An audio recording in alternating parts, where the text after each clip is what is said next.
నిన్న మనం చూస్తే అమరావతికి వచ్చారు. అమరావతికి వచ్చి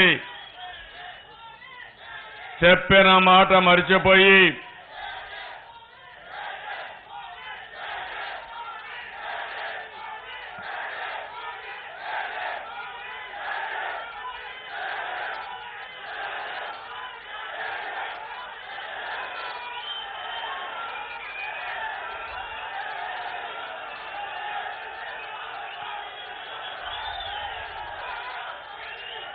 ఈరోజు మనం చూస్తే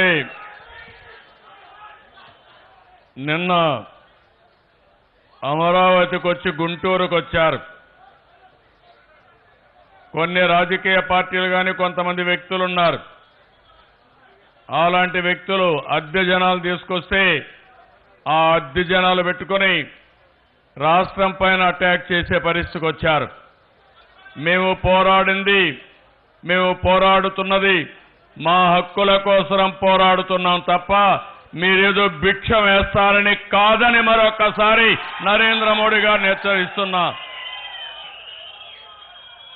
మీ దయా దాక్షిణ్యాలు మాకు అవసరం లేదు. మేము కూడా ఈ దేశంలో భాగమే. అందుకని మేము దూరంగా ఉన్నాం కాబట్టి, ఢిల్లీకి రాలేం కాబట్టి మా మీద వివక్ష చూపిస్తే మీ ఆటలు సాగతాయనుకున్నారు కానీ మీ ఆటలు సాగవని చెప్పడానికి, ఈ ఢిల్లీ సాక్షిగా చెప్పడానికి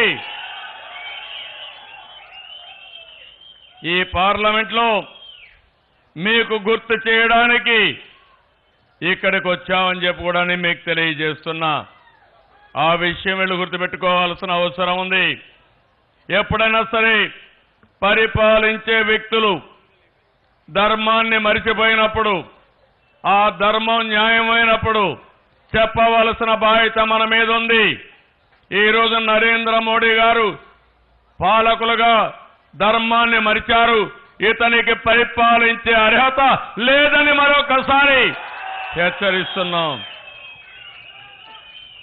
మీరుండేది చట్టాలు చేయడానికి, చట్టాలు అమలు చేయడానికి. ఈరోజు మీరు చట్టాన్ని అమలు చేయకుండా అమలు చేయమని అడిగితే మా మీద దాడి చేయడం ఇది దుర్మార్గం, నీచం. ఇది మంచి పద్ధతి కాదని కూడా చెప్తున్నాను. ఆ రోజు గోద్రా ఇన్సిడెంట్ జరిగినప్పుడు ఆనాటి ప్రధానమంత్రి వాజ్పేయి గారు చెప్పారు, గుజరాత్లో ధర్మాన్ని పాటించవలసిన పాలకులు పాటించలేదని ఆ రోజే వాజ్పేయి గారు చెప్పారు. అదే ఈ రోజు ఈయన అమలు చేసే పరిస్థితికి వచ్చారు. మేము అడిగేది మా కోరికలు. మేము కూడా ఈరోజు మీరు ఒక్కసారి ఆలోచిస్తే పన్నులు కడుతున్నాం. ఆయన అంటున్నాడు, నన్ను లెక్కలు చెప్పమంటున్నాడు. నేను లెక్కలు చెప్పడానికి సిద్ధంగా ఉన్నాను కానీ మేము పన్నులు కట్టిన దానికి లెక్కలు చెప్పడానికి మీరు సిద్ధంగా ఉన్నారని అడుగుతున్నా.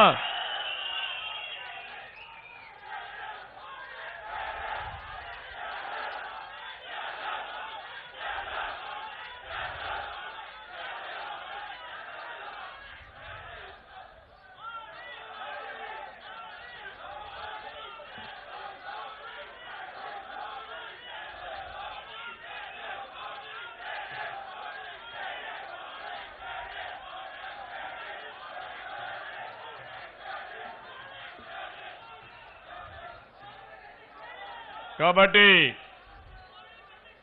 ఈరోజు రాష్ట్రం మొత్తం, ఆంధ్రప్రదేశ్ రాష్ట్రం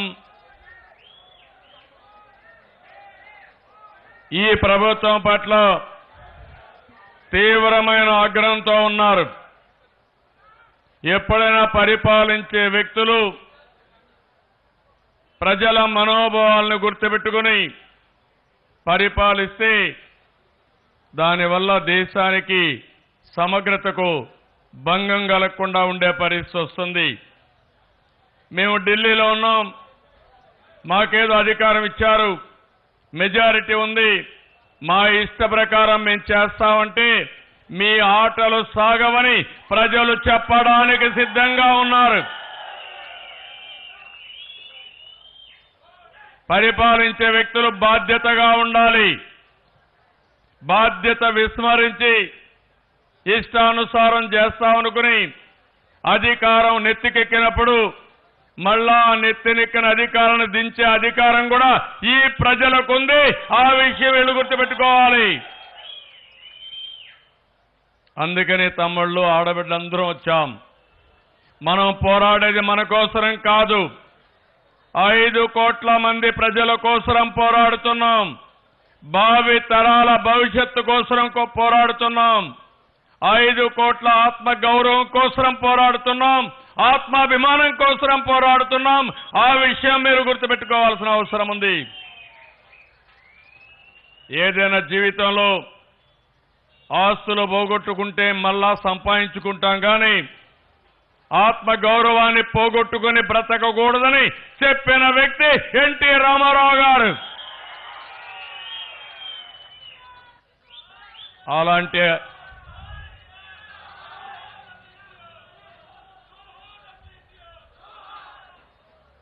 అలాంటి దీనికోసం మనం వచ్చినప్పుడు ఈ ఢిల్లీలో న్యాయం జరగాల్సిన అవసరం ఉంది. అన్ని రాజకీయ పార్టీల సహకారం తీసుకుంటాం.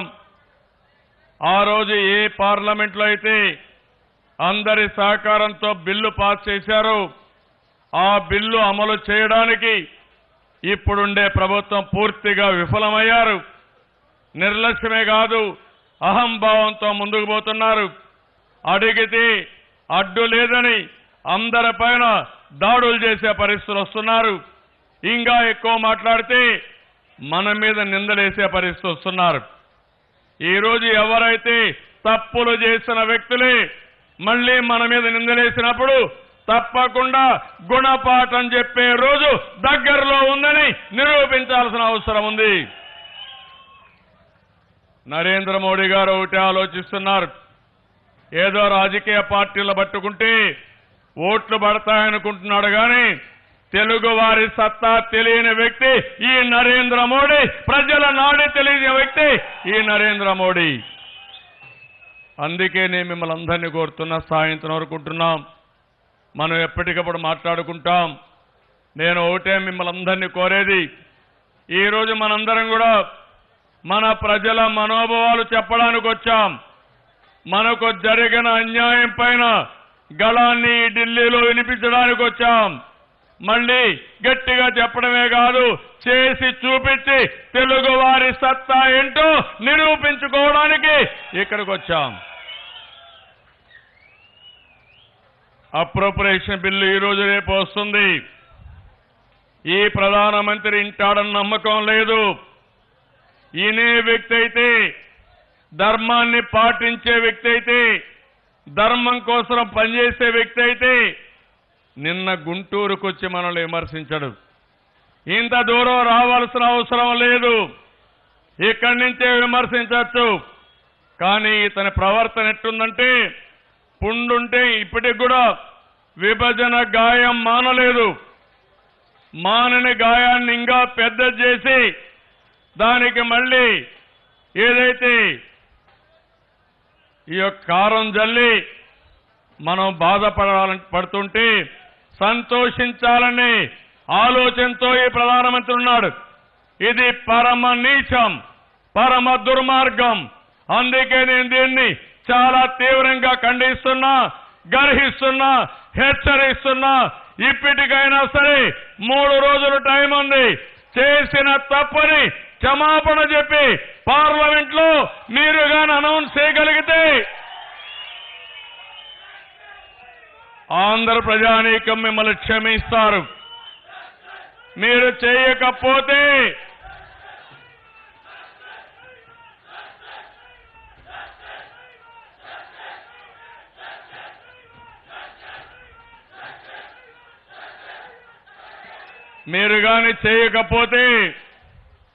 ఆంధ్రప్రదేశ్ ప్రజానీకం శాశ్వతంగా ఈ బీజేపీ పార్టీని, నరేంద్ర మోడీని శాశ్వతంగా బహిష్కరించే పరిస్థితి వస్తుంది.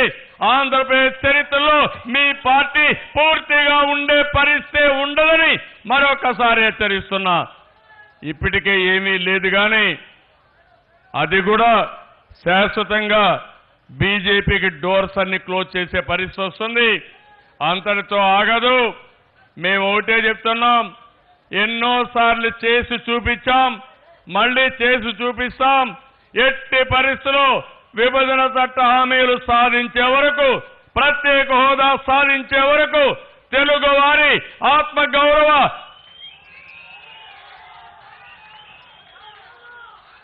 తెలుగువారి యొక్క ఆత్మగౌరవాన్ని పరిరక్షించుకోవడానికి ఈ పోరాటం ఆగదని మరొక్కసారి వినిపిస్తూ ఈరోజు ఆ ఉద్దేశంతో వచ్చాం. ఎన్ని కిలోమీటర్లు దాటి వచ్చాం, ఇంతమంది వచ్చారు, ఎన్నో ఇబ్బందులు, ఈవెన్ ట్రైన్ రావడానికి కూడా ఇబ్బందులు కలిగించారు. అక్కడ కూడా భోజనం కూడా సరిగా లేకుండా చేశారు. మీ వల్ల అయింది ఈ పనులే. మీరు చేయగలిగేది మేము అడిగితే మా ఎమ్మెల్యేల పైన, ఎంపీల పైన ఐటీ దాడులు చేస్తారు, మా పైన ఈడీ దాడులు చేస్తారు, మీ సిబిఐ ఏదో చేస్తుంది. గుర్తుపెట్టుకోండి, మేము కన్నెర్ర చేస్తే మీరు ఏమవుతారో మరొక్కసారి గుర్తుపెట్టుకోవాల్సిన అవసరం ఉంది. ఢిల్లీకి రావాలంటే అడ్డంకులు సృష్టిస్తారు, దారిలో సక్రమంగా రానీరు. మళ్ళా మీరు మన రాష్ట్రానికి వచ్చి మమ్మల్ని తిట్టి మళ్ళీ వస్తారు. కనీసం మీరు ఒకసారి చూడండి, నిన్నొచ్చారు, ఒక్క విషయం చెప్పాడా నేను అడుగుతున్నా? ఒక్క మాట మనల గురించి మాట్లాడాలని నేను అడుగుతున్నా. ఒక మాట మాట్లాడకపోతే మీరు ఆంధ్రప్రదేశ్ గడ్డ మీద అడుగు పెట్టే హక్కు ఎవరిచ్చారని మరొకసారి అడుగుతున్నా.